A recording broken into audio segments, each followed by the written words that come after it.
Hi, I'm Mina Savari, and you're listening to the Horror Squad podcast.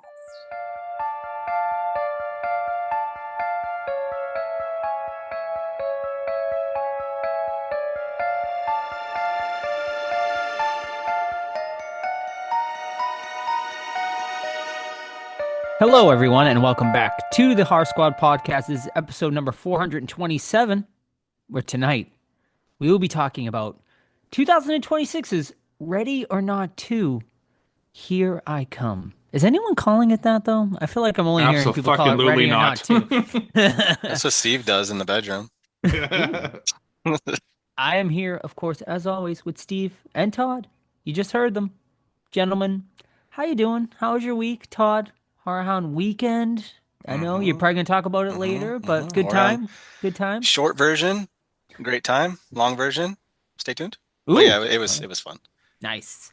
And Steve, I know you got some updates for us. We got Movie Club coming up this weekend, a double feature, very exciting.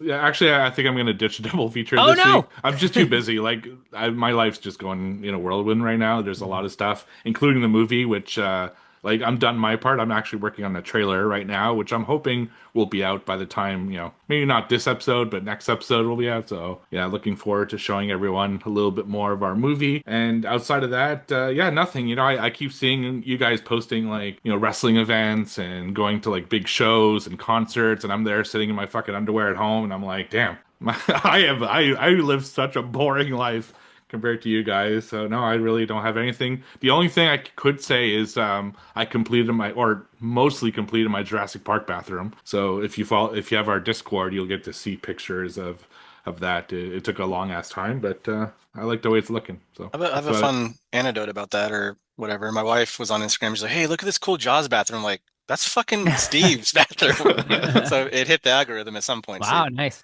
Yeah, no, and featured in our movie. So if you, Nice. Indeed. mine is a Jaws stuff. I had to film around the Jaws stuff, but yeah, Shark bathroom is what we're calling it that's for right. the Yeah, yeah, movie. Yes. exactly.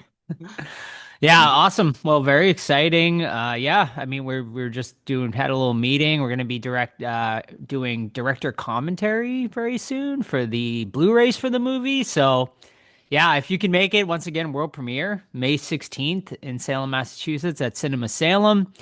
Totally free to come and attend that screening if you'd like to come.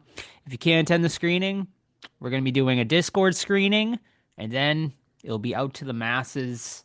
Blu-rays will be going on sale. Everyone that was an Indiegogo campaigner will be mailing those out within the next couple of months. So we're almost there. We're almost there. It's very, very exciting. And it'll be out May 16th. And then, I would say June, right? We should start hitting digital and whatnot, right? Does that sound about right, Todd? Yeah, it's about a 2 month turnaround right now with Okay. Tubi. If we get approved on the first go around, which we'll see if it happens. But I mean, so everyone's aware. I mean, worst case scenario, it gets on YouTube, but we're shooting for that freaking Tubi because we want it on Tubi, dude. Come Hmm. on, let's go. Awesome. Yep. So yeah, I mean, I was just looking actually the other day, like all the way back to like when we first announced this and stuff. So it's about 2 years in the making, pretty much, and it's finally here, the finish line, and we just cannot wait for everyone to see it. I think everyone's gonna have a lot of fun with this, and we had a ton of fun making it, and I'm pretty proud of what we've accomplished, and we cannot wait for all of you to see it. Alrighty, gentlemen. I think it is time to start the show and get into some what watched. Todd, do you want to break down? Start us off with your breakdown of Horrorhound Weekend. I do. Thank you. Thank you. Yeah, so Horehound Weekend was this past weekend over in the Sharonville Convention Center, in the greater Cincinnati area. Shout out to Horehound, always hooking it up with the press passes, super smooth to get in. I truly appreciate, like, as I get older, what I really appreciate now about cons and anything is just being organized, right? Like having people know what they're talking about, and the volunteers there that work there know what they're doing, man. Like I go up to them, hey, here to pick a press pass, cool. Walk you over to where you need to go instead of pointing. Yeah, go follow, make a left, hit a guy named Hank and ask it. You're like, no, take you straight there. Got the hookup with the passes, went in. I'll go over some of the celebrities that were there. You got Matthew Lillard, Skeet Ulrich, David Arquette, Danny Trejo, which I don't know if you guys ever seen him, but he just looks like a happy man. So Danny Trejo was there, Cassandra Peterson, Elvira. Mira Sorvino. Wasn't she a guest on the podcast at some point? No, I thought she No, was. Mina Terry, Suvari. Yeah, Mina Savari. That's right. That's what Yeah, we Oh, got. there's two of them? Not Mira Sorvino yet though. No. Okay. Well, of Mimic Fane and all Yes. that stuff. Iron Maiden, Nico McBrain, who had the fucking giant line. All of the Karate Kid people, Ralph Macchio, William Zabka, you had Ethan Embry there, Kevin Dillon, Jessica Roth, and so on and so on and so on. Griffin Dune, David Knott. So stacked fucking. Jamie Kennedy was there, whatever. How do The we only, feel?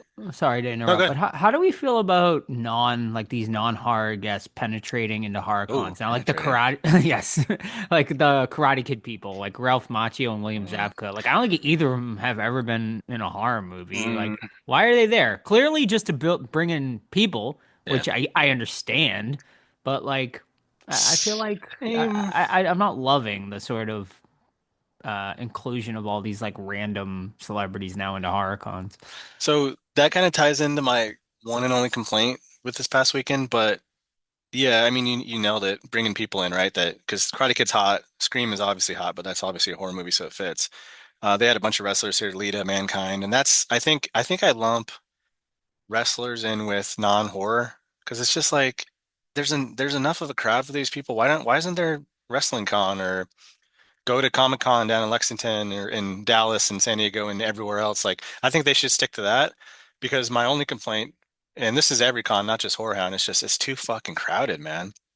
We go Friday and Saturday, and usually Fridays are pretty light. This one was like a noon on Saturday crowd level, man, where you gotta like fucking tight your shoulders out and start throwing elbows a little bit to get through, and then people's lines bleeding into like the walkway, and it's just I think they've outgrown the Sharonville Center, which is a convention center. It's fucking big.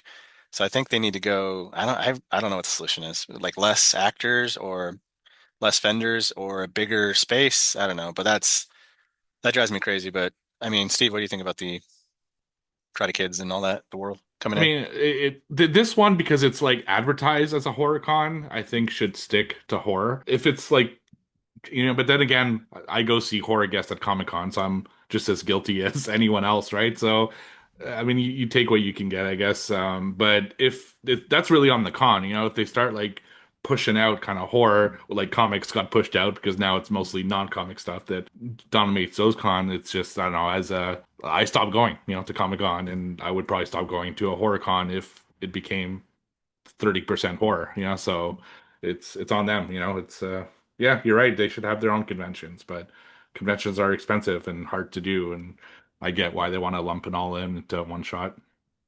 Yeah. But anyway, like I said, I was talking about the guests there. I met two people this weekend. One was for Steve, who I got him a W. Earl Brown, who plays cameraman. Oh my God, I'm blanking on his name in Scream One. Kenny. There you go. In the original Scream, super fucking nice guy. I came up to him like, "Hey man, like my buddy from Canada can't be here, so I'm getting the SIG for her." He's like, "Hey," he whispered because there's all that other actors around. Like, "Hey, I'll do a quote for free, man." I'm like, "Awesome, dude." And he did a little quote because people had, oh my God, Mira Sorvino, if that's the way you pronounce her name, had a breakdown of signatures and all the way down from 8x10 to post-it note price, dude. $20 to sign a post-it note. I'm not making this up. It said post-it note, $20. I'm like, who the fuck is buying a post-it note? But anyway, Well, th that's a Romeo and Michelle high school reunion is it? reference for Oh, anyone is it that's ever really? seen the movie. Yeah, because like Oh, in the movie, there's a thing where they claim they invented the post-it note, so that's in there. oh, Yeah. now it doesn't seem as douchey as I thought it was. But yeah, W.O. Brown, hell of a nice guy. His signature's really legit, so I can't wait to get that to Steve. And then Dee Wallace for me, who had her sign my Hills of Eyes poster that I had Michael Berryman sign. Man, what a sweet lady. I know we talked to her a few years ago, 5 years ago at this point. I don't know, but she just seems genuine, very nice. Wanting to talk to you, wanting to shake your hand, making sure that you liked her signature, and just a pleasant person. And I wish all of them were like that. So I met her, but they had everyone there, man. Tyler Mane was there, Derek Mears, Dag, played young Michael Myers. It was just fucking packed. We went to the what's that movie called where she dies and Happy Death Day. We went to that panel. She seemed like a very nice girl, and then the girl that likes trying to kill her in that movie, she was on it too. And it was cool. We went to a couple screenings, very cool time, and it was just all around good time. Horrorhound puts on a great show, but I think they just need to expand it, or maybe do like other cons do, like a Son of Horrorhound or something like that. That's what Scarefest is doing, and just like space it out a little bit so it's not as crowded, or maybe it's don't have the wrestlers there or Karate Kids and stuff because they're just adding to the non-horror factor. But overall, Horror Hound, great weekend. Hang out with the guys, TJ and Brent, and just getting horror stuff. And this is the most I bought in a couple of years. I bought like 9 Blu-rays, 3 or 4 VHSs, like 10 Walking Dead loose figures. So it was a great time. Nice. What'd you get? Like Blu-rays from like Vinegar Syndrome and stuff like that, or Severin? I only got them from Orbit DVD, which Okay. is my favorite, and we shop there so much that we become not friends, but like, hey, welcome Yeah. back, stuff like that. So like, they're always like telling us like, hey, we're gonna be here at this con and all that stuff. So they're just great people, and I can't recommend them enough. Orbit DVD, go to their website. I think it's flat $5 shippings, which is great. So check them out. Nice. Excellent. Yeah. I know, well, like they used to be. Did you ever go to their indie show, Todd? Because I know they don't do indie anymore. Yeah, But I I think heard that they'll. was a bigger space. No, I No, it wasn't? I don't remember it being that big. I think India was in a hotel, and this is the actual convention center. Oh, okay. But Days of the Dead still does indie, but they haven't Hmm. had like a guest lineup that I've been that interested in lately. But I don't Nice. know. We'll see. All right. Well, hopefully next year. I definitely, it's on my bucket list to attend a horror hound at some Nice. point. So I definitely, Oh, hopefully we can make it out there. and they do themed beer every time. And Yeah. this I time see. they had a Scream one that was like a melted ice cream, which I wasn't really that Yeah. into, but Yeah. Scream's huge, right? I So, still got my Blair Witch can from when oh, you gave nice. me that from a couple years ago, whatever. All right, awesome. All right, I'll go next. I only got one tonight, and I'm sure it's something Steve is going to talk about as well. So I'll steal it from him. I went to the theaters and saw Undertone. It was kind of not planned, which was nice. We were just sort of out and about. One of Sam's friends came and visited this weekend from Maryland, so we kind of did the whole touristy Salem thing.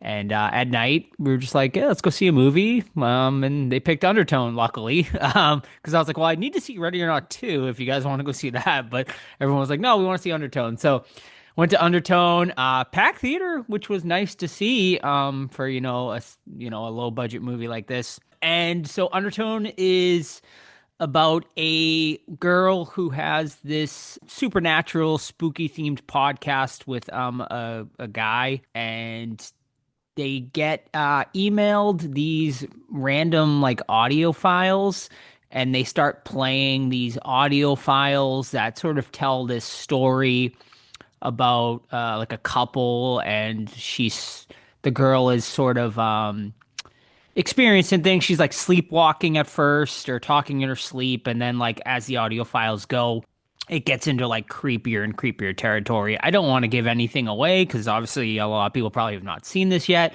But it's very like, supernatural, sort of spooky based. The movie is very minimal for sure, but it relies obviously very heavily on its sound design.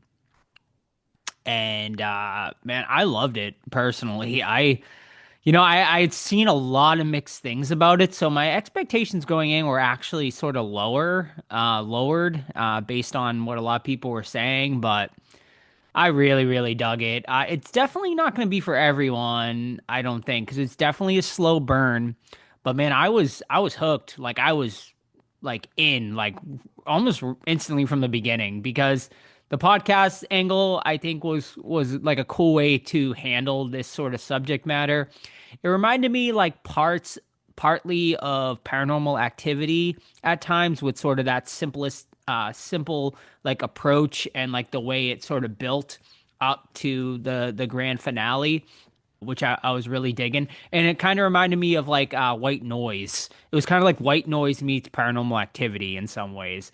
And yeah, man, the audio files I found to be very effective, very creepy.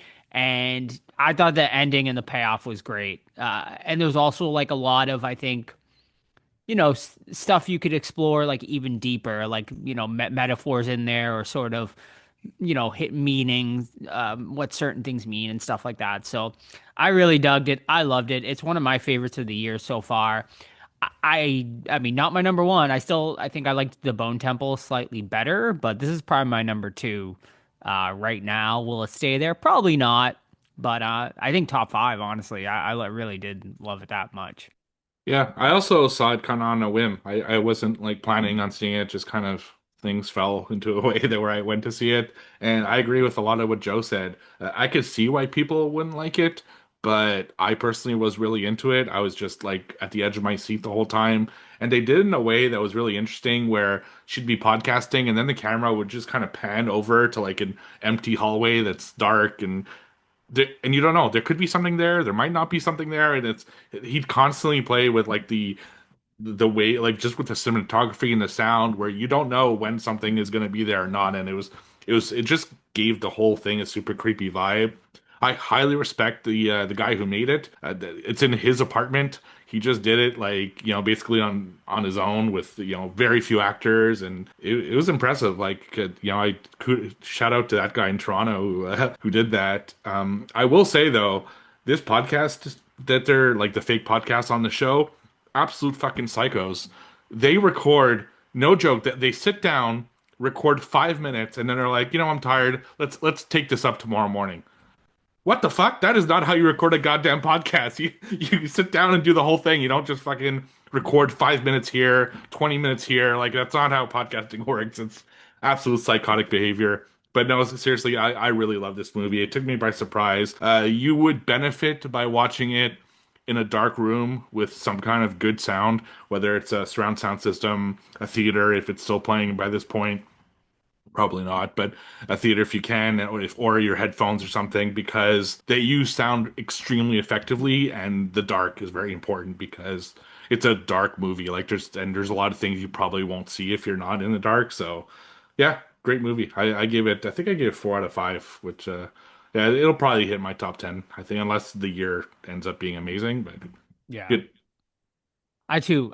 Yeah, I gave it a 4 out of 5 too. I don't know if I said that, but yeah, I mean, it's the first like movie in a while too that I think was like legitimately like scary. Like it was going for scary, and I think it pulled it off like very, very well. So yeah, highly recommended from both of us, from me and Steve.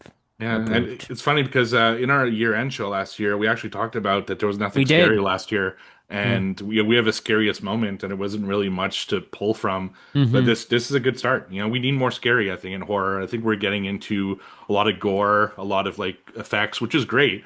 But I think we need to go back to the scary as well. Like there's a Hmm. definitely room for it in horror, and it's lacking big time. So this is a good opportunity to do that kind of film. Yeah, definitely. $500,000 budget too, and it's at I think it like 14, 15 million. It's already made in theaters. Hmm. So yeah, very, very cool. And this was also I think we mentioned this during our year ender last year too, because Yeah, someone had it as their number one horror that's movie right. based on seeing it at a film festival last year. So and Yeah, I could see why he had it as his number one, honestly. yeah, it was I think it was my cousin's friend. He goes to Toronto Film Festival, Mhm. and I think it played there because that's where it was filmed and stuff. So he had put it, I think, number one. He did. So Yep. yeah, I mean that's fucking insane. Mhm. So I knew of the movie because of that, but yeah, definitely like not number one, but it's definitely a top 10 potential here. Definitely. All right, so I have two films. This was my March. We are March, yes. My March Discord challenge coming to a head here. So I had two for this month because I had a lot of people, kind of subscribe to this thing. This was a nice month, thank God, because my theme for the year is naughty or nice, where I do naughty one month, nice the other. So the first one was with Shaylin, which you can follow on Letterbox. Shaylin is Shaylyn. Absolutely great follow. So she gave me Summer of '84, and I gave her Candyland. So she ended up really liking Candyland. I mean, I know we all did. I think most of us had it, if not all of us had it in our top tens, if maybe even our top fives that year. And she also really loved it. She gave it 4 out of 5 stars. Her review basically talks about how it was unexpected, and she had heard us talk about it, but never like went to watch it. And this reminded her to check it out. And yeah, she loved the range of emotions that the movie puts you through. and wrote a great review. So definitely follow her on Letterboxd. As for me, I got 2018's Summer of '84. So this is a story of a bunch of kids who, it's summer, so they don't have a ton of things to do. And there's people disappearing. There's a serial killer on the loose, and they suspect it might be one of their neighbors. So the kids start getting together and try to figure out, is this neighbor the serial killer or isn't he? And it becomes kind of a murder mystery, and it has very much like Stranger Things vibes in the way that the kids are presented, even in the music, I found. And that's basically, I don't want to go too much into it because I don't want to spoil it, but it's basically them investigating the different clues that come out throughout the film and people believing them, not believing them, that kind of thing.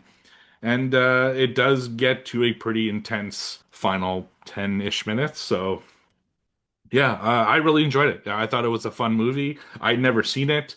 I really like investigative horror, so that was great. Summer of '84. I mean, I was two in '84, but it was very similar to like my childhood in the late '80s, early '90s. Just people biking around and having no care in the world and no responsibilities, and I really enjoyed that part of it as well. The chemistry between the kids was really cool. I do have some issues with the ending, but I don't want to get into it because it is a spoiler. I would, however, recommend it to people. I think it's a cool, like, easy movie to watch. Probably not something I'd want to watch again, but it was a good, like, one-time watch. I gave it 3.5 stars out of 5, and I watched it over on Tubi. I will say I love that. I love that movie. I think I had it in my top 10 the year it came out. So I definitely, Nice. I highly recommend that one too. Awesome. And my second one was an exchange with our buddy Eric on Letterboxd. You can follow him at SimG. That's SYMG. So he gave me 1998's Strangeland, and I gave him 1992's Auntie Lee's Meat Pies. So Auntie Lee's Meat Pies, he basically talks about how it's very much like TCM2, which he didn't love. And this one kind of followed kind of a lot of that. He appreciated how crazy it was and a lot of the like practical effects that they did throughout the film, but it just wasn't a type of film that he was in, unfortunately. He does say that Pat Morita, who plays Mr. Miyagi, and Michael Berryman were the highlights of the film. I love the post Karate Kid Pat Morita because he does some fucking wild shit. I mean, I saw him get a fucking hand job in one of the movies that I watched one time on the other show. So yeah, it's weird to see Mr. Miyagi do some naughty stuff. So he gave it 2.5 stars. So check out his review on Letterboxd. That's SimG. And for me, 1998 Strangeland, which I had the DVD for.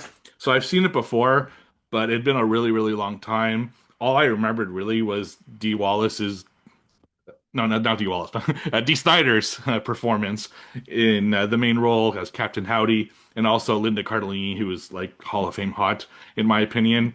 So this is the story of two girls who, in the late '90s, they're on like chat rooms, which I used to do all the time in the late '90s as well, and they meet a guy called Captain Howdy. And not knowing the dangers of the internet, they decide to go meet up with Captain Howdy in person. And of course, that is a really bad idea.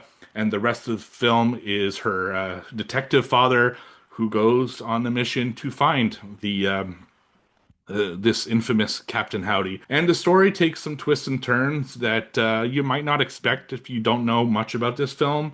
Dee Snider's Captain Howdy is a really interesting character. He plays like one of those sadomasochist like people who like to pierce themselves and hang themselves in their piercings and like that kind of stuff. He likes to, to play with pain and bondage, submission, all that kind of stuff. And then there's like a whole turn in his character, but then it turns back and I don't know, there's a lot of things going on in this movie. That's kind of one of my big complaints is I feel that while being a slow movie, it moves a little too fast. Like there's things that they don't breathe on that they think that they should have, but then there's things that they gloss over that, I don't know, it's just like all over the place pacing wise. I found the law enforcement people not to be super interesting either. And I think it's just my DVD copy. I'm not 100% sure, but this movie is so goddamn dark. I had to put the contrast up like really high to see anything, especially in the Captain Howdy's like dungeon or whatever you want to call it.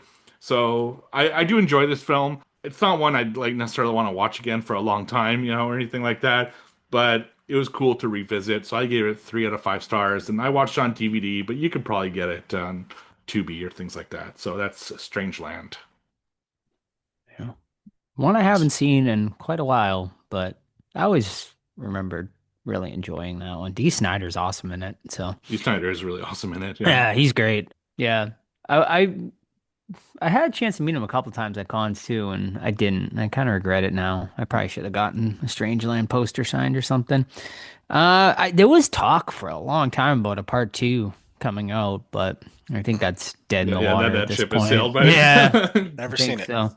Oh, Oh, it's I think you would like it. I think it's very dated. It's very like in that because the computers now are just so fucking old, but it brings I it's like like it. I like it's like that charm. it's like a time capsule, right? Of like yeah. the chat rooms chat back then rooms. and stuff. Yeah, it's fun. I told you guys a guy tried to pick me up on a chat room. You like send me pictures. You want to quote unquote Creepy. Send you It's a lot double creepy he wanted shit. to wrestle me. That was his thing. And he sent me like these pictures of him in like a luchador mask in just like his tidy whities, and he's all hairy and Gosh, shit. dude. What the Yeah, fuck? that this was like early internet, and I was What like, was it? Do you remember his name by chance? Like any kind of like was oh it like fuck no, cock wrestler or something? no, I don't remember. We're talking like 96, 97. I remember 96, 97. I know exactly what I was doing. Watching Yeah, Power Rangers, dude. yeah, but remember I'm a little older, so it's like, but even then I knew I'm like obviously I won't meet this fucking guy. Like. You're the reason why they have like child predator Instagram accounts now, man. But I used to love chat rooms. I used to go in hockey chat, especially, and like Oh just yeah, Dude, Cherubs you used to are tell very- chicks you love them in those chat rooms. yeah, man. yeah. I think I've I'm said not. this before. I admit it. I did. Yeah, I in love my you. like, I changed my name to like my username slash one girl Beck's boyfriend, and she had her like Beck slash Steve's boyfriend, his girlfriend. Like it was Classic. someone I've never met or known in my life. Like I was, Dude, AOL Instant Messenger was the shit too. Yeah. it really was. Mhm. Bring it back. Different Simpler time, times. yeah. It Yeah. was simpler times for sure. One of my coworkers, his phone, like when he gets a text, is the ICQ like ding, and Mm. it brings me back every time he gets a fucking text at work. It's like That's funny. yeah, good times. Classic. Mhm. Alrighty. Thank you, gentlemen. I got one. You do? Oh, Primate. sorry. Ooh. I watched Primate. You guys both watched Primate, We right? I did. watched Primate Saturday, no, Friday. It doesn't matter what night I watched it. I watched Primate No, 2026 I want to and know. Friday night after Thank Horror you. Hound. Thank you. Thank you. I was eating, what did I have to Ooh. eat? What did I have to eat Yeah. that day? I don't remember. Get a little takeout maybe for Horror Yeah. Hound? Yeah. We do takeout, we watch movies, and we just look at our loot It's the from the best. day. Yeah, it's Yep. always fun. Anyway, watch Primate and from 2026, and the loose thing is like this family, they're going back to their home in Hawaii. Rich motherfuckers, dude, living on a literal cliff over the water. They're rich. They're rich. They have a pet chimpanzee for God's sake. And of course, that chimp man gets fucking pissed, dude, because it has rabies and now he's fucking angry. So like the dad who's like a writer for Hollywood, it's not important to the story, but they want to make it like it is. But anyway, he fucks off, and then the kids are like, 20-ish, college range. They're at the house, and then the fucking primate man, he goes ape shit. And his name's Ben, and he has like a little iPad that he talks with, and it's super funny. And the comedic possibilities for that thing are endless, man. But they never really went that route. But yeah, so the primate goes crazy, and they're trying to, survive the night and call for help and yada yada yada, fight off the fucking Ben, this little ape thing. I loved it, man. I was so into it. I had so much fun with it. The opening kill just sets the mood, man. This guy gets his fucking face ripped off, and then not a lot of characters are safe in this, which I respect. And every time Ben kills somebody, it's just brutal. The practical stuff for him was great. This movie would have sucked ass if it was CGI, and I truly appreciate them going back to the roots. I think both of you said you can tell sometimes this guy in a suit, but I'd rather have that than a fucking terrible CGI every time. And honestly, it was not intentionally funny, but it was so funny at times because like he'd be like hanging out in the rafters and shit, and for some reason they don't simply look up to see like if he's up because he's a fucking monkey, he can swing around, you fucking idiots. Simple things to defeat him, like, hey, why don't we all just get a fucking bat and beat the fuck out of him? They don't do it. They try to push him off a cliff, but only one person does it. There's 4 or 5 of you. Just push him off the cliff and kill him. But yeah, overall, I had a blast with it. I was very surprised. The gore was cool. But I didn't like any of the characters. I could not root for them. I didn't not give a shit. I wanted everyone to die. Um, I'm giving it a strong 4 out of 5. I had a blast with it, and that's what you want, right? From a horror movie, you want to have fun, you want to enjoy what you're seeing, and the kills are just on point. So Primate 2026, don't sleep on it because it was in the dumping grounds, but it was really good. Yeah, I think we're all in agreement there. I mean, I think it's already the contender for surprise of the year, for sure. I can't believe how much I enjoyed that one, and just like the fact that they made it a slasher movie, I think it was even better. Like it's just so cool, so fun. So, all right, awesome. Thank you, gentlemen. And now it is time. We took last week off because Todd, he was dealing with the AC guy. He got a knock on the door and he's like, "Oh, would you like your air conditioning Yeah, fixed, right. sir?" He's like, well, yeah, but why do you have a pizza? He's Right. like, Said- it's extra sauce. I'm here to I- clean your pipes. I heard you're pretty hot. Maybe I could Sure. cool you down. And then we had sex, and then he fixed the AC. Yes, exactly.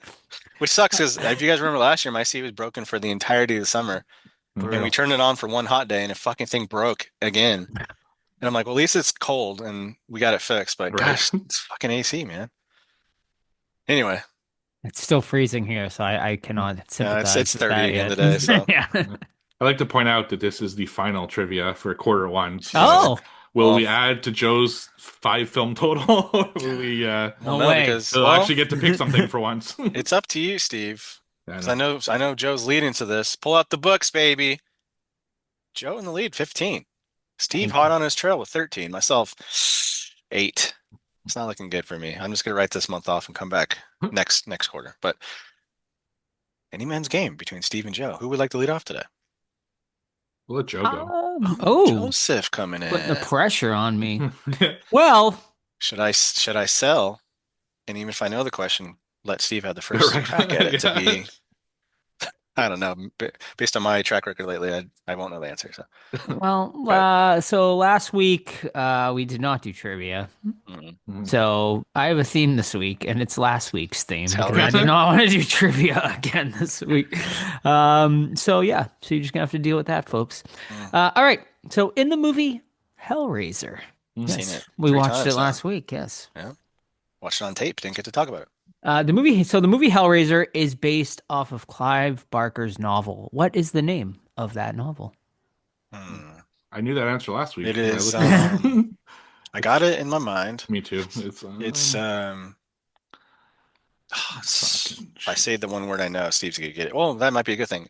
Something heart. yeah. I thought Tales from the Heart, but Heart. Something heart. You're in the right direction. yeah, Clive Barker's heart. yeah. Nailed it. You're so close. That's what I had in my chamber as well. Heart. Oh man. I don't remember the. I have the book too, which is terrible. I don't know. Heart something. Oh. Yeah. It's not the tell heart. That's Edgar Allan Poe. They liked it so much that it became the title to the sequel, Hellraiser 2 Hellbound. And the book is called The Hellbound Heart. Hellbound Heart.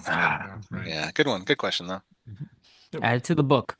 All right, Joe, since you asked that question, you pick a horror themed Ooh. word that I will find, and the first one that comes up in my book, I will ask.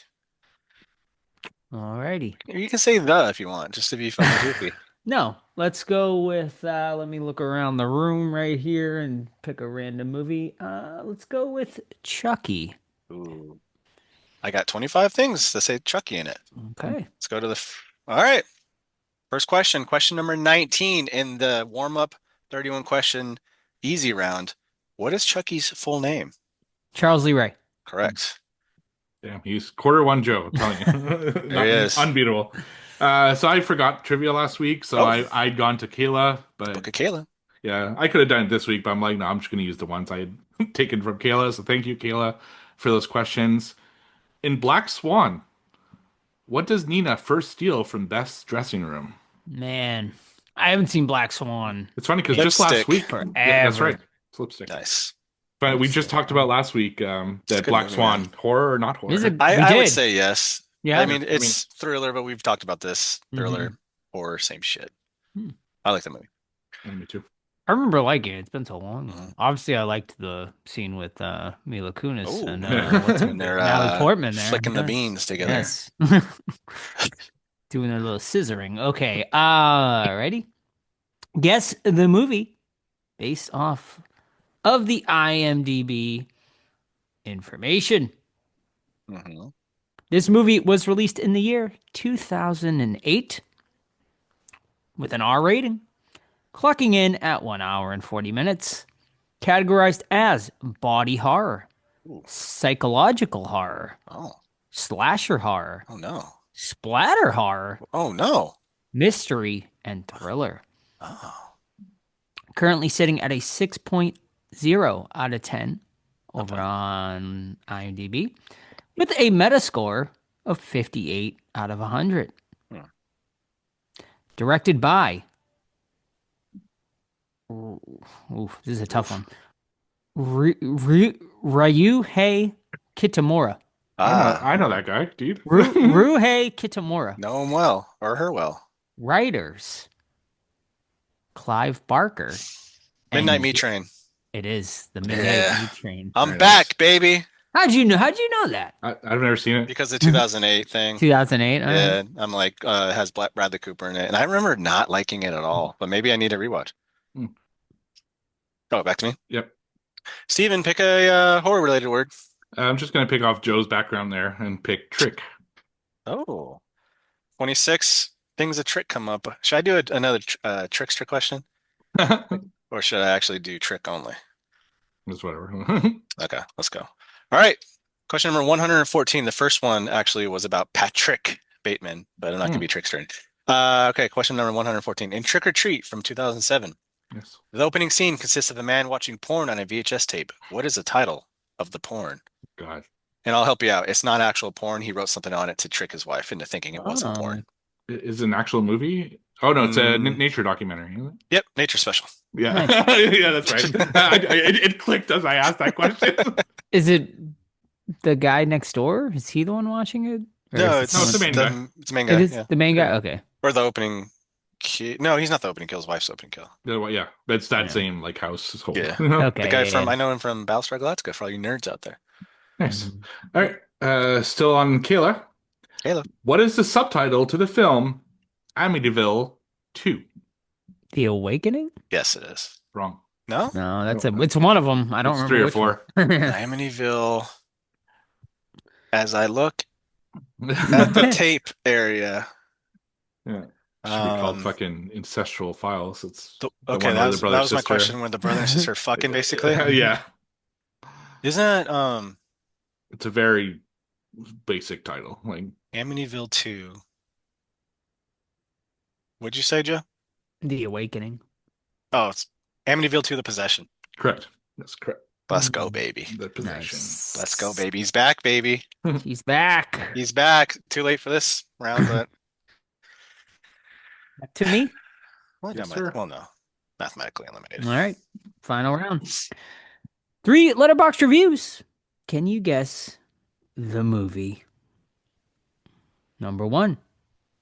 The kills are cool, as well as some fantastic shots that were creepy and just plain neat looking. Acting was very rough at times, and the tones shifted way too much. It seems they had multiple films in mind, so they decided to jam it together. And that comes to us from Todd. Steve, you did not do a review of this movie. Well, you reviewed it, starred it, but you didn't write anything about it. All right, number 2. A worthy successor to the original, this movie expands the mythology, boosts the commentary, and sprinkles in levity. Beautifully shot and inventive camera work with inspired shadow puppetry and an intense score. Shadow puppetry. Okay. And finally, this director takes the lore and legacy of what I consider to be Candyman, Farewell to the Flesh. Incorrect. This director takes the lore and legacy of what I consider to be a 90s classic and brings it to a whole other level. The look and style of this totally blew me away, from the shadow puppets to one of the most beautifully shot kills. There is a lot to love here. Shadow puppets? There is some really gnarly body horror in this one that even thinking about it makes my skin crawl. I went into this one with zero expectations. Candyman remake? Candyman remake is Ah, correct. damn. Nice. I had the right franchise, but You did. You're almost there. All right, Joe, pick a horror word. My horror word is pet. Oh, Very nice. Pet is mentioned 59 times. All right. Question number 154. Be careful. I'm going to give you a quote. You are going to give me a. That's too fucking easy, dude. No, we're not doing that one because you just Okay. said literally. All right. what was it? Just out of curiosity. Pet Cemetery. Oh, the So I was movie. gonna say sometimes dead or better. Oh, Oh yeah. yeah, right. A lot of Peters in here, a lot of puppet masters in here, a lot of puppet masters in here. Pick someone else. Pick another word? Yeah, it's Okay. because it brings up like pet and competition and stuff like Yeah, that. a bigger Alright. word, basically. Let's go with chainsaw. Oh. Oh. Okay. First one that comes up, number 2,315, a question that Joe's asked. So Joe, be Oh, lightning no. quick. What color is Leatherface's chainsaw in the Texas Chainsaw Red? Massacre? Yellow. 19, both incorrect. 1974. I have one more guess. We'll go ahead. It's Green. Correct. Hmm. Just name the rainbow at that point. Yeah. All right. Final question of the night. What was the name of Terry's dog in Friday the 13th Part 2? Terry's dog. Freddy. I just watched it. Wrong. I just watched it, man. I'll give you a Terry's hint once you go. Friday 13th Part 2, you said? I just fucking watched that damn movie. Two Friday the 13th ago. Butch? Wrong. It is a food item. Food item. Biscuit.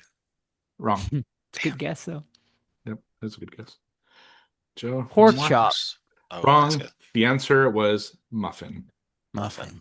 Dang it. All right. I held on. You held on. Big night for Yeah. me. My biggest night of the year with 4 to Steve's 1 to Joe's 2, which brings Joe, the evil doer, the unpeople's champion. 17 to Steve, 14 to my 12. Should we offer him, Steve, A the removal? chance to A removal of one Yes. of my movies. Yeah, I think that's probably the right way to go. You can pick which one you. Does he have? I'm removing Hip Hop Logo. Ah, damn it. Mhm. That's the worst film I've ever do fucking not seen. want to watch He that. still got to watch fucking, the other one there, Joe Exotic. So. Oh my God. Oh yeah, Kendra and Kendra. Barbie Save the Tiger King. Yeah, Yeah. It's awful. It's not as bad as Hip Hop Hip Locals, Hop though. Logos. No. But no Barbie more Kendra's removals a after masterpiece. this because he's got to All watch right. them. All right. Fair. All right. So I'm a bad boy. I didn't have time to watch this movie. You're a Oh, no. horror hound. I had a feeling I was at Horror Yeah. Hound. you were at And Horror then Hound. That's been okay. Been working on our movie. Yep, that's So, fair. That's you fair. guys have We- fun. We get Hopefully it. it's good. Because I definitely want to watch it because I love both those women in there. So It Mhm. was. See what It was spoilers. It was something? Yeah, it was fine, it was fine. in my Okay. opinion. Well, I think those directors are maybe a one-trick pony.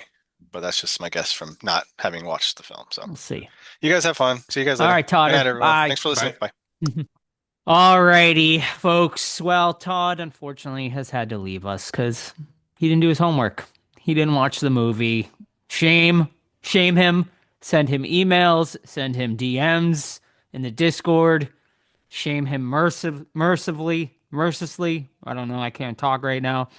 But let's head into our main event of the evening, 2026's Ready or Not 2. Here I Come, directed by Matt Bettolini Olpen and Tyler Gillette, best known as Radio Silence, and starring David Cronenberg, Sean Hatosi, I don't know. You might know him from The Pit most recently, but horror fans know him best from The Faculty, of course. Also starring Sarah Michelle Gellar, Elijah Wood, Catherine Newton, and Samara Weaving returns as Grace. Plot. After surviving one deadly game, Grace and her sister Faith must now outrun 4 rival families competing for a powerful throne. Winner takes all. Well, Steve, you're put on the spot once again this week as you were not So prepared. unfair. Literally a minute ago, Todd told us he didn't watch the movie, so you are once again put on the spot to try to give us a plot of Ready or Not 2. All right. So the gist of it is, it takes place like literally right after the first movie. Like Grace is coming out of, the mansion. She's full of blood. She takes a cigarette puff, and she passes out. And then she goes to the hospital, and it turns out that she's being arrested for all the people who died in that mansion. Of course, they don't know what happened. So people blowing up, not exactly a great, a great explanation. So she's chained up, and we find out that she has a sister played by Catherine Noon who comes to visit her. And she's there. They don't have a great relationship. They haven't seen each other in years. They're starting to reconnect when all of a sudden the family or the outer family comes and kidnaps them, because it turns out that this little game that we saw in the first movie is played by multiple families, and there is a head of that family who basically runs the world. Like, he's got a ring on him, and somehow he can just make a phone call and within 4 seconds stop wars, which is stupid, but anyway. And so the movie is basically them. They bring in Grace and her sister to another mansion with the heads of all of these families, plus a few other people in their family, like their wives or kids, the brothers, sisters, that kind of stuff, to play another game of hide and seek with the same ish rules, where they just got to survive till the next morning. And this time it's for this ring that the patriarch had before, that his kids killed him, to basically make the ring like available for everyone. It's a really complex plot. I don't want to go too much into it, but that's the gist of it. It's basically Grace and her new sister Faith, I think, going after, or trying to survive this bunch of families who are trying to kill them for hours. So, yeah, I'm curious, because this was my most anticipated of the year. I just really love the trailer. Basically, it was based off the trailer. Catherine Noon and Samara Weaving are like two of my favorites, so that alone kind of sold me on this. I was curious, what did you think of Ready or Not 2? Yeah, I mean, I was very excited as well. I don't think I watched like any trailers for this one. So I went in pretty blind, obviously, besides Ready or Not, seeing the original. This one starts immediately following the original movie, which I thought was a cool way to handle, how you're going to do a sequel. Yeah, I mean, the first Ready or Not, I loved. I mean, it was in my top 5, I believe, that year it came out. It might even been like 3 or 2. I don't remember. It was a while ago, but I mean, I loved the first Ready or Not. This one was fine. I didn't love it nearly as much this go around, and I think it suffers mostly in the writing. I mean, because I think the acting is all pretty good, but the plot line in this one, I just was not really digging. I loved the first one because of the house, and the mansion in itself, it's sort of its own character, whereas this one, the setting was like a golf course, but like most of it was in like hallways and like alleyway or whatever, like random like back rooms, and I just wasn't really feeling that the setting as much in this one. Plus, like, I all of the sort of family like dynamic, like I like the first one because like they were an actual like family together, and I like that dynamic. Whereas this one, it's like all these families fighting each other, and I really wasn't digging that. I love Catherine Newton. I think she's a great actress. I didn't love her character in this one. I found the sister storyline to be massively corny. Like, at the end of the day, it's just so like that whole like two sisters like fighting separated has just been done a bajillion times, and it's just like brought nothing sort of new or interesting to it. I thought, though, it was, at the end of the day, I thought it was fun. Like, I had fun watching it, but I didn't love it like I did the first one. Yeah, I'm kind of on the same page with you, to be honest. I liked it, and I liked it a lot. I just didn't love it, and that's more on my expectations, I guess, and also being, I think, inferior to the first one, which I watched the night before I went to the theater. I agree with you with a lot of what you said. I think the setting it's like a resort this time, but it's kind of generic. Like, it's a nice resort, but there's nothing like special about it. I agree with the families. There's a lot of dynamics playing out at once, so you never really focus on one. And I think a lot of them individually could have been really interesting, but there's so many that they kind of lost a lot of their potency, in my opinion. One thing that fuck it, like that just was ridiculous. So Elijah Wood plays like the rule guy. He's got this book that's the size of a fucking like Bible, and there's all these rules to this contest and like how to play it and things you can do. Thing he literally would just like, okay, we need to change the rule for this scene. So, okay, Elijah Wood, well, in this chapter, blah, blah, blah, blah, blah, blah, blah. Like, he's just there fucking completely, like, convenient plot points, which was ridiculous as fuck. It made the movie too complicated. It was so complicated at times where I'm like, what the fuck is going on? And eventually you just regress to, I just want to see people dying, and that's, yeah. What do you think of the rule guy before I get on? Walking out of the theater, I was like, this is another movie where Elijah Wood is like underutilized Yeah, again. right? Like, and we talked about that with what was it Toxic Avenger too? Mm. Yeah, he just like once again, he's such like a good actor. Like he should have been put in like a better position here, but he's sort of just there, and yeah, I mean, I love Elijah Wood, so I love seeing him like in this movie and on the screen. But yeah, I mean, his character was just kind of, yeah, exactly. Plot convenience for sure to like go over the rules so we understand them. But like you said, there's so many goddamn rules. Like I was like, when people started exploding at one point, I'm like, why did that person explode? And, oh, it's like a certain rule that like a family can't kill like another family member or they explode. Like, well, they can't kill a family member from the other family. Right. It's just like, yeah, like it's just like too much, man.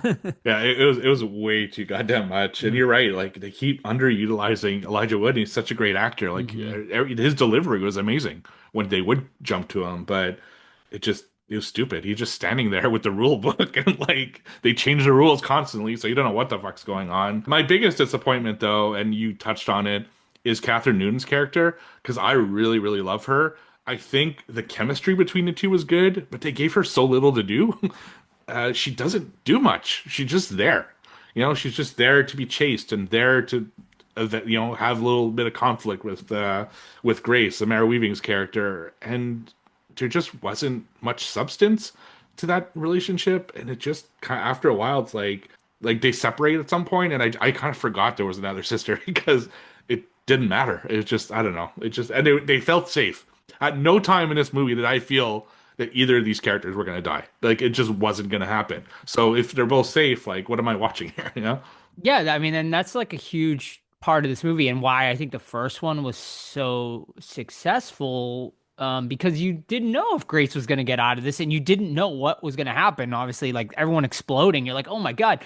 Like, whereas this one, like you knew everything that was going to happen before it happened because you're like, there's no way, obviously, Grace is clearly going to get out of this. You know what I mean? They're not going to kill her off. Like, so yeah, you're right. There was never like a feeling, like, I never like in my like thought they were going to kill Catherine Newton's character or Samara Weaving's character. I'm just like, it's not going to happen. So yeah, the stakes definitely felt like a lot less in this one. Yeah, like coming out of this too, like I was just like, this is a movie that I never thought it needed a sequel to begin with. And I think this movie is a prime example of like showing that, yeah, we really didn't need a sequel.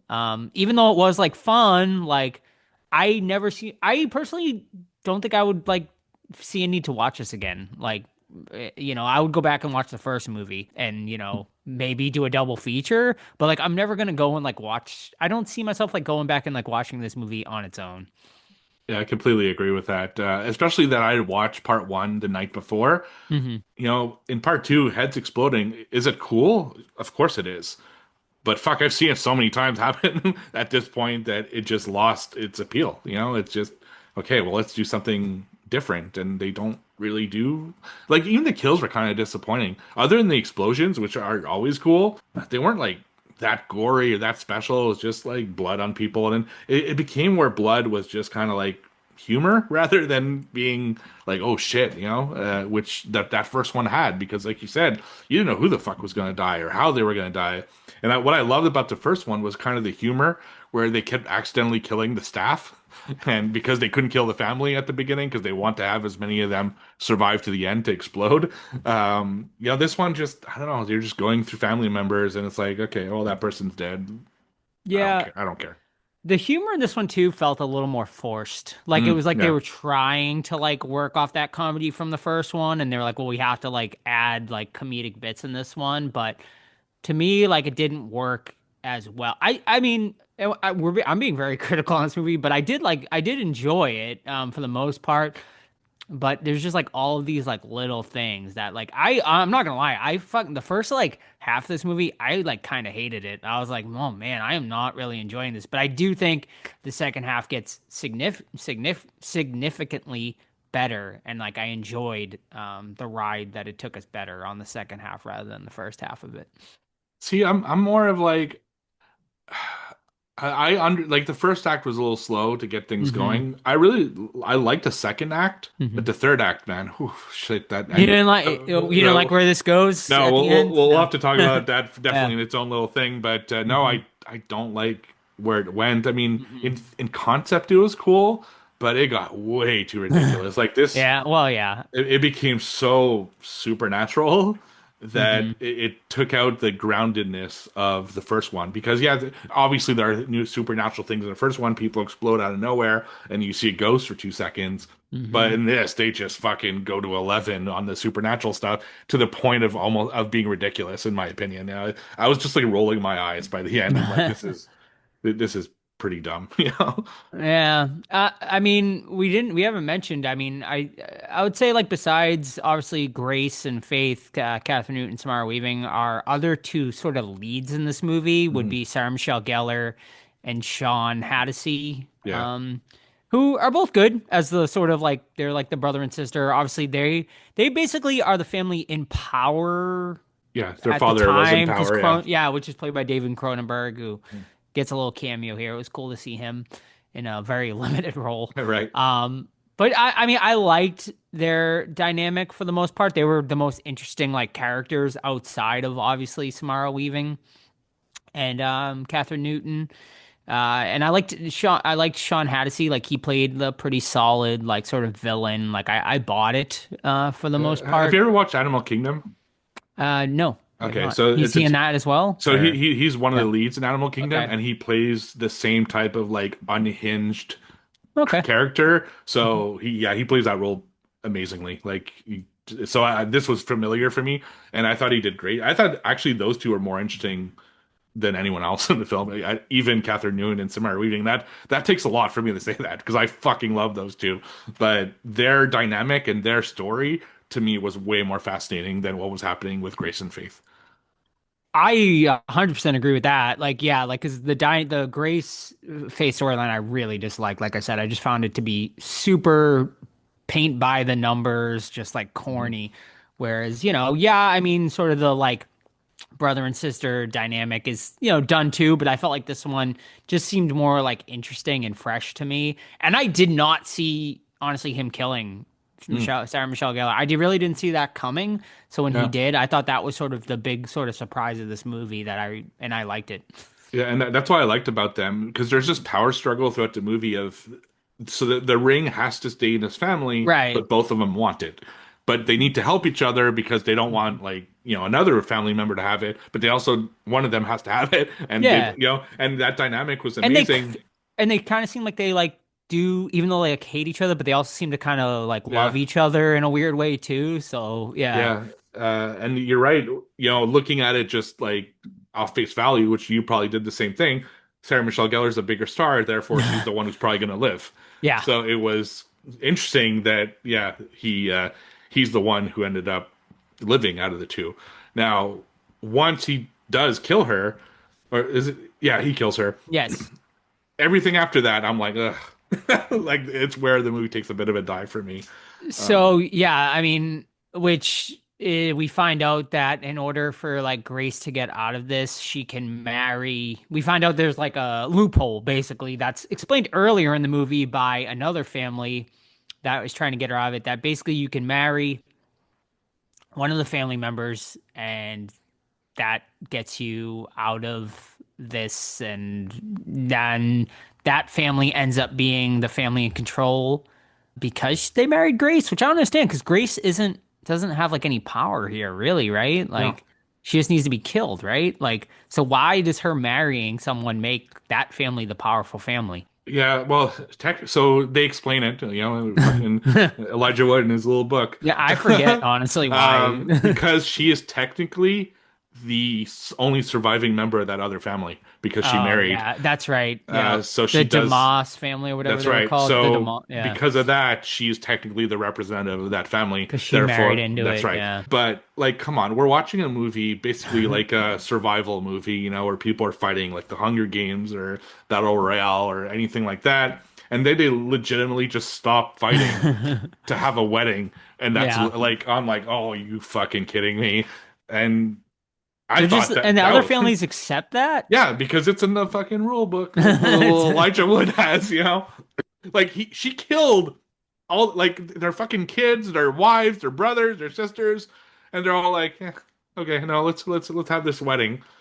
It's a weird and a weird twist, and I thought, okay, this is ridiculous. Oh boy, Yeah. was I not ready for how ridiculous this gets? So yeah, let's get into the Was there any ending. explanation though, like in the first movie, that there was all this underground networking of like other families, or No, is this that was all? all That's all like introduced in the sequel, yeah, right? yeah. I just watched the first one. It's Yeah, literally like they made it seem like it was their family dynasty, like their yeah, family's just them, thing. Yeah, right? Yeah. them a deal with the captain, the ghost guy, and Hmm. everything like that with his deck of cards, right? But Right. this whole fucking rule So now it's book and sort like of this whole like, which you hear about, is that the world's controlled by like four or five families, that it's like basically like the Illuminati, like basically, Satan yeah. worshippers, like is kind of how they went, But which but supernatural because like he's watching the news and there's a war going on, and he that's makes a right. phone Yeah. call. Yeah. He's like, I approve the ceasefire. He hangs Yeah. up, and on the news, like immediately, Immediately. it's Yeah. like ceasefire approved, no Hmm. more fighting and everything like that, which is stupid as fuck. But anyway, that's it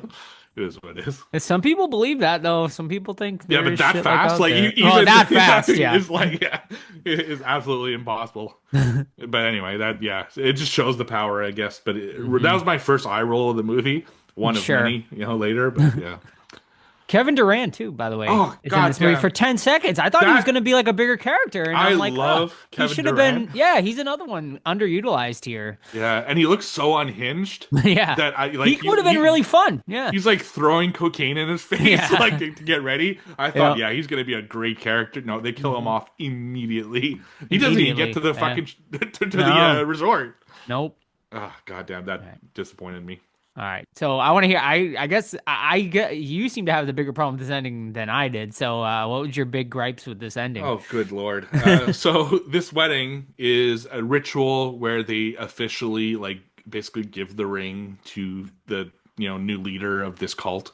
And in this case, it's going to be Titus, which is Sean Horsey's character. And it's basically like what you would imagine a satanic ritual to be. It's people in robes and they're in this giant Hmm. room with a big pit and Elijah Wood in his little fucking book and in the front, and they're kind of having a wedding ceremony, and then yeah, the idea is that you put the ring on him and he becomes the leader of this cult. But there's also like monster, like a Satan involved. Is it? I don't know if it's Satan or just a Yeah, demon, or I I guess think it's it was Satan, right? supposed to be Satan. Yeah.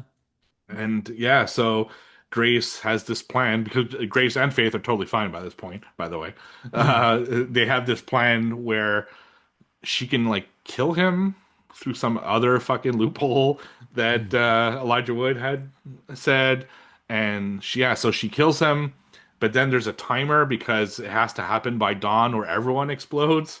So she throws the ring into like first she gets the ring Yes. for herself, right? Because now she's the sole heir after Right. she marries this guy. Yeah, because she killed him because because he said after he killed Sarah Michelle Gellar that there's no rule about killing your own family That's right. member. So that's how she, yeah. Yeah, that's how he kills Sarah Michelle Gellar, and Right. that's how he Yeah. she kills her. So she puts the ring on. Now she has all the power. Hmm. So instead of like fixing the world, she's like, I just don't want this power. So she takes the ring off and throws it into the pit of like Right. dead bodies and all sorts of shit. So the entire family jumps into the pit and start fighting It's like each other. but what is the pit? Like it's a pit of it It's a appears to be sacrifice pit. a sacrifice pit, yeah. Yeah, yeah. But who are They these explain people that. that were sacrificed? It- I guess I missed that. so every time that there's a ritual ceremony, they need to sacrifice Uh, either a goat well, there's a goat. Yeah, okay, yeah. or the human if they pull the wrong card. So Gotcha. this is just a Alright. pit over the years that has had like a bunch of Where is people. this And, pit? It's in this golf course they like, have it in facility? each place Oh, okay. because they had in the Alright. first film too. Gotcha. All right. Yeah, That's right. They did. Yeah, because she falls in it. Right. Yeah. exactly. Yeah. So they have this pit at every place and this was just like the main family's pit, basically. Gotcha. You know? So yeah, so they fight in this pit, and then of course they walk away slowly, and everyone fucking explodes in this pit.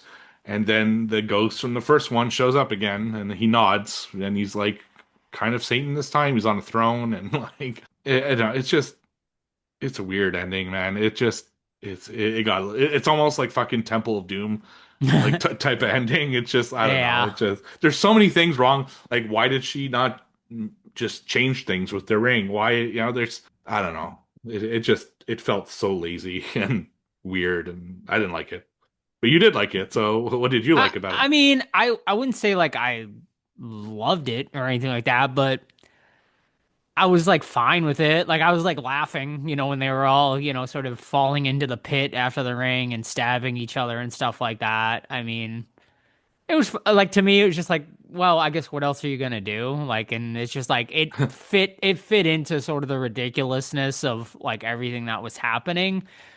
Would it have made more sense for Grace, have kept the ring and sort of tried to make everything right in the world? Yeah, probably, right? Like that seems to make more sense to me, but she didn't obviously want to be then she's a part, right, or the head of this satanic cult. So, I mean, are you selling your soul to Right. make the world? And that's the thing, like do you sell your soul to make the world a better place or do you just let the chaos cuz what happens now, right? Cuz like no one's in charge, right? Don't Like the ring is in the pit. All the people, all the families are dead, but right. Elijah Wood survives. Yeah, right. Elijah's still alive, right? So is he like the head now? Is he gonna find like a new Oh, like if they do a Ready or Not regime? 3, they're gonna find like another. Well, that's my question, and we were asking that coming out. Like, do they make a part three? It didn't do that well in Well, theaters. the fucking timing is Opening weekend. awful. Well, yeah, Project Hail Mary obviously And destroyed. and Mario Brothers next week. That's a Yeah. wrong fucking time to put out a movie like this. Right. But it got beat out by a Bollywood movie that Yeah. like apparently was like a big deal in the Bollywood thing that like did like that. I mean that did huge numbers too. Mhm. But it only pulled in what 9 million I think or something Yeah, like off that. a 15 billion budget. So Yeah, 50 it's gonna million make its budget. budget, So but it'll make some money. It will make some money, but I mean, I don't care to see a third. Like, if no. a third movie came out, will I watch it? Of course, because it's like that's why we do this podcast, obviously. Right. But like, I don't care about seeing a third movie. And where do you even go? A Like, third sister. is Catherine Newton's character like take over now? Like, and she's gonna like, I don't know. Like, I don't care to see a third movie. I think I think this movie was a prime example of why he didn't need a sequel, obviously. But yeah, um, It was a bummer. It was just like so Do- ridiculous by the end. It do you just think they'll make a third though? I guess is the question. it didn't do super well, so I don't think they're gonna rush to a third, but it's possible. Like maybe they fail other franchise movies. I think Paranormal Activity is maybe their next one, or no? Who's doing? Oh, it's the guy from Undertone, I think, that's doing Paranormal Activity. No, really, that's Uh, perfect for him. Yeah, Radio Silence is doing something else though. I Oh, I'm think. sure they've been pretty busy. I mean, they obviously Yeah, for people who don't know Radio Silence, they did Scream 5 and 6, yeah. and they left after the firing of Melissa. I don't even know. If Oh, it they're was their doing The choice. Mummy. Oh, So interesting. they're doing the Brendan Fraser Oh, reboot of The Mummy. good for them. That's awesome. Yeah, so yeah, I don't think we'll see a Ready or Not 3 for a while, if ever. Yeah, right. Yeah, if ever. I'm good with not ever. I'm good with never. But yeah, we'll see. hmm All right. Apparently, they're also tied to a Escape from New York remake. Interesting. Yeah. Good for them. That's awesome. hmm We interviewed them after the first Ready or Not. We did, but you never hear that because it was during the Three Guys. Oh, it was during the Three Guys well, days? it was technically while we were doing the Sam was podcast. part of, yeah, because I remember Sam was on there, I Yeah, think. but we were still But called Three Guys. we were at still Horror for, called like, Three Guys. Yeah, it was the 10 episodes or transition. whatever. Yeah. Yeah, but we did interview them, which was cool. Mhm. All right. Well, I think that pretty much covers. Anything else, Steve? You No, want to touch on? like it's It's you a know, pretty straightforward movie. Like, yeah. Despite kind it of. being Just- super yeah. complicated, it's Yeah. very straight. It's a very cat and mouse, Yeah, type like the movie. first Very one. similar to the first one in a lot of ways. All right. Well, I'll start us off. Yeah, man, the first movie I think I gave like a 4.5 out of 5. This one, I mean, it's a step down for sure, like in every way, I think. But I had fun watching it. Like it's a popcorn. At the end of the day, it was like a popcorn flick that I enjoyed for the most part. I had a lot of problems with it, which I obviously said, but I was teetering between like a 3 and a 3.5 for this one. But I think there's enough there, and I had enough fun like after leaving that I'm gonna give it a 3.5 out of 5. I don't think it won't make my top 10 of the year, which I think is a huge disappointment. Considering the last one was in my top 5. But yeah, I mean, I think a lot of people will still enjoy this one. I don't see too many people like walking out and being like, that was terrible or that was awful. If you like the first one, I think there's enough here for you to enjoy the second one as well. But yeah, man, I like I said, I don't see myself ever really needing to revisit this one. Yeah, I'm right there with you. 3.5, which is good. It's just not what I expected a Ready or Not movie to be. It just got too ridiculous, unfortunately, to me. Had this not been Samara Weaving and Catherine Newton, it could have been lower, honestly. I just really Sure. like those two. So, and the supporting cast was pretty good. I just wish there was more to do with a lot of them. They kind of sell a lot of them short. So, still good one-time watch. Maybe in a second time one day, but like you said, like it's not something I'd be jonesing to watch again. It was cool to revisit the first one though. I don't think I'd watched it since we reviewed it, so Yeah. that was a fun watch. But yeah, 3.5. That's where I'm at with this movie. Which I have a bad track record of my most anticipated movie, and like my score on those. It's maybe I'm like a curse for fucking anticipated movies, but it's the surprises, right? Like Sinners last year and Weapons. Yeah. No way it would have been on, it wasn't even on my Sinners radar. wasn't on our radar for sure. Yeah. Weapons was early in the year, so we might have heard about it, but I didn't think it'd be that good. So yeah, it's who knows what this year's version of that will be. We'll get there. Indeed.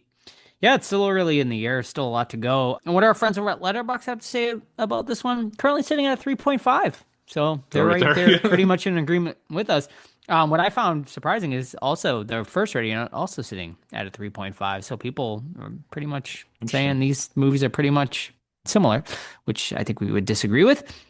But yeah, all right. So that is going to wrap it up then for this week's episode. Steve, what are we doing next week? So this is your pick next week, and actually for the first time maybe ever coincides with Movie Club. So we're actually watching the movie that we're reviewing for next week, and that is Spookies, which I've never seen. So I'm pretty psyched about it. I mean, Joe talked about it a lot lately. So yeah, I'm looking forward to it. Yeah, man, I picked this one because I was gonna pick it for my birthday pick, but I knew you were doing it for Movie Club, and then you told me I had a pick coming up, so I was like, well, everyone's gonna be watching Spookies at Movie Club, so it'd be a great time to discuss it as well. I watched this on a completely random whim last year. After attending a Monster Mania, I was at the Vinegar Syndrome table, and I saw the Blu-ray or whatever they had on their table, and the cover immediately grabbed me. And the guy was telling us about it, and then we were looking for something to watch that night, and we saw it was available on Shudder, which I think it is still currently available on Shudder. So we watched it that night with my group of friends, and we had just an absolute blast watching it. It is such a crazy 80s movie. It has like a really interesting backstory with it as well, which after watching it, I definitely recommend everyone kind of going and reading the IMDb trivia section, because there's like a lot. They even made like a documentary about it, which I'm going to watch before we do the review this week. It's over on Vinegar Syndrome has it. I have the Vinegar Syndrome copy, and they have like the documentary on that. So I'll definitely watch it and report back on that as well. So yeah, go and check it out, Spookies. It's available on Shudder. I'm not sure where else it's available, but I'm sure you can probably rent it for a pretty cheap price. But 80s, I think 80s potential gold, in my opinion. We'll see what Steve and Todd think about it. It's a crazy movie, and one I think is best watched definitely in a group setting, which will be perfect for you guys in movie club this coming week. All right, folks. So once again, that's going to wrap it up. Don't forget, you can follow us on Facebook, Twitter, Instagram, and Threads. Just search the Horror Squad Podcast. You can email us anytime, the Horror Squad Podcast at gmail.com. But the best way to keep up with the podcast is our Discord. Totally and completely free to join. It's linked on our Instagram. Or you can send us an email or DM us on one of our socials, and we'll get you a link to join that Instagram. Totally and completely free to join. Don't forget, also, you can leave us a 5-star review on your favorite podcast app. We have merch, tpublic.com, the Horror Squad Podcast. And yeah, important dates, May 16th, our movie premiere in Salem, Massachusetts for the final episode. Hopefully you guys can make it out to that. If not, we'll have Blu-rays and stuff for purchase after as well. It'll be available on digital, so we can't wait to show you guys that. Also, April 19th, Wicked Weekend, halfway to Halloween Festival at Old Town Hall in Salem. I'll be hosting some of the panels for that. Sam, Halloween Happy, will also have a table there selling her merch. And Hocus Pocus Weekend. Tickets should be on sale very soon for that. It's just a bunch of Halloween.com for all details regarding that. So that's it, folks. And we'll see you next week for Spookies. See ya. Bye.